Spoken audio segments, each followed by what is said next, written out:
आज की कहानी सुनेंगे हम पंचतंत्र की कहानियों में से एक कबूतर और बहेलिया की कहानी।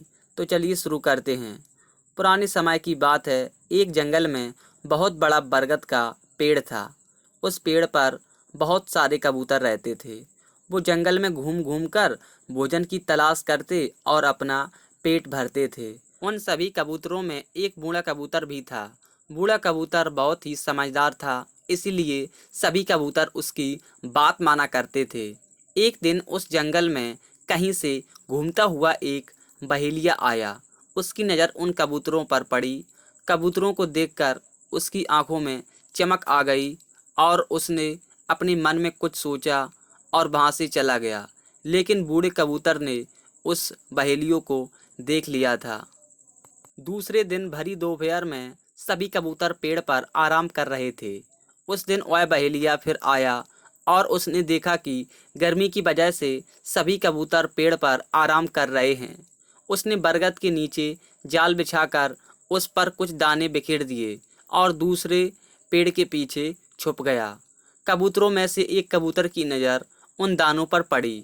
दानों को देखते ही उसने सभी कबूतरों से कहा कि देखो भाइयों, आज तो किस्मत ही खुल गई।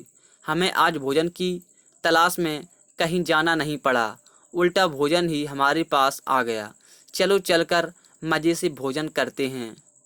गर्मी से बेहाल और भूख से परेशान कबूतर जैसे ही नीचे उतरने लगे, बूढ़े कबूतर ने उन्हें रोका, लेकिन किसी ने भी उसकी बात नहीं मानी और नीचे जाकर दाना चुगने लगे। बूढ़े कबूतर की नज़र अचानक पेड़ के पीछे छिपे बहेलिए पर गई और उसे माजरा समझते देर नहीं लगी। लेकिन तब तक बहुत देर हो चुकी थी। दाना चुगकर कबूतर उड़ने की कोशिश करने लगे, लेकिन सभी जाल में फंस चुके थे। कबूतर उड़ने की जितनी कोशिश करते उतने ही जाल में उलझ जाते। कबूतरों को जाल में फंसा देखकर बहेलिया पेड़ के पीछे से निकलकर आया, उनको पकड़ने के लिए उनकी ओर बढ़ा। यह देखकर सभी कबूतर डर गए और बूढ़े कबूतर से मदद की गुहार करने लगे। तब बूढ़ा कबूतर कुछ सोचने लगा और बोला कि जब मैं कहूँ तब सभी एक साथ उड़ने की कोशिश करेंगे और उड़कर सभी मेरे पीछे चलेंगे। कबूतर कहने लगे कि हम जाल में फंसे हैं, कैसे उड़ पाएंगे। इस पर बूढ़े कबूतर ने कहा कि सभी एक साथ कोशिश करेंगे तो उड़ पाएंगे। सभी ने उसकी बात मानी और उसके कहने पर सभी एक साथ उड़ने की कोशिश करने लगे। उनके इन प्रयास से वो जाल सहित उड़ गए और बूढ़े कबूतर के पीछे पीछे उड़ने लगे। कबूतरों को जाल सहित उड़ता देख बहेलिया हैरान रह गया, क्योंकि उसने पहली बार कबूतरों को जाल लेकर उड़ते देखा था। वह कबूतरों के पीछे पीछे भागा, लेकिन कबूतर नदी और पर्वतों को पार करते हुए निकल गए। इससे बहेलिया उनका पीछा नहीं कर पाया।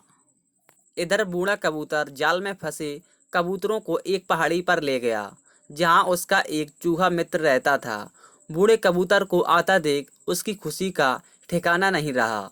लेकिन जब बूढ़े कबूतर ने सारा किस्सा सुनाया तो उसे दुख भी हुआ। उसने कहा कि मित्र, चिंता मत करो, मैं अभी अपने दांतों से जाल को काट देता हूँ। उसने अपने दांतों से जाल को काट काट कर सभी कबूतरों को आज़ाद कर दिया। कबूतरों की खुशी का ठिकाना नहीं रहा। सभी ने चूहों को धन्यवाद दिया और बूढ़े कबूतर से क्षमा मांगी। कहानी से सीख इस कहानी से हमें यह सीख मिलती है कि एकता में ही ताकत है और हमें हमेशा बड़ों की बात माननी चाहिए।